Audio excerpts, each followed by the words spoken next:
কেমন আইডল, কেমন নেতা? আপনি আমি ঘামলে গায়ের ভিতরতে কি বের হয়? মেশক আম্বরের ঘ্রাণ, আতরের মতো ঘ্রাণ। কথা বলেন, কি বের হয়? ঘ্রাণ না গন্ধ? যেরকম ওই সাকিব আল হাসান, সাকিব খান, এরা ঘামলে কি বের হয়? কথা বুঝেন নাই? দুনিয়ার রমণী সুন্দরী, দুনিয়ার রূপবতী গুণবতী, দুনিয়ার হুর, যাদের হাত ধরে আমরা পালিয়ে যাইতেও দ্বিধাবোধ করি না, দুনিয়ার মেয়েরা যদি ঘামে তাদের গায়ে থেকে কি বের হয়? ঘ্রাণ না গন্ধ? কন জোরে, কন জোরে বলেন। গন্ধ। কেন? তাহলে যদি কারো গায়ে থেকে গন্ধ বের হয়, এটা কি আইডল হতে পারে?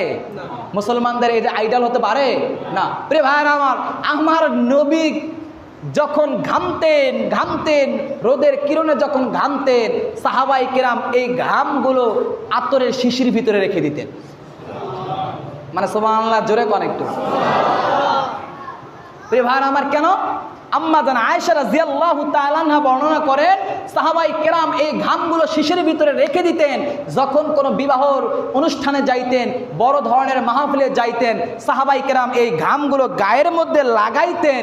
এই গায়ে লাগানোর কারণে সাহাবাই কেরাম বর্ণনা করেন, তেনারা জানাইছেন, আমরা গায়ের ভিতরে এই পারফিউম, এই ঘাম লাগানোর কারণে দুনিয়ার সব মানুষ যারা দামি দামি পারফিউম লাগায় আসতেন, তাদের চাইতে আমাদের গায়ে থেকে সুগন্ধি আরো বেশি বের হইতো।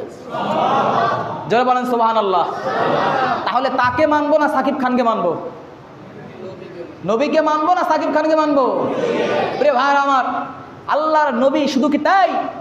কিতাবের ভাষায় বর্ণনাতে এসেছেন, আমার নবী যখন কোরআন শরীফ তেলাওয়াত করতেন, কণ্ঠের মধ্যে এত মধু ছিল, যিনি দুনিয়ার ভিতরে যার নাম শুনলে সবাই ঘৃণা করে, আবু জেহেলও আমার নবীর কণ্ঠের মায়ায় ঘরের কোনায় দাঁড়িয়ে দাঁড়িয়ে তেনার কণ্ঠে কোরআন শরীফ তেলাওয়াত শুনতেন। সুবহানাল্লাহ বললেন না? সবাই বলেন সুবহানাল্লাহ। সেই নবীর উম্মত হতে পেরে আমরা খুশি না বাজার? খুশি হয়ে থাকলে চিল্লায় বলেন আলহামদুলিল্লাহ।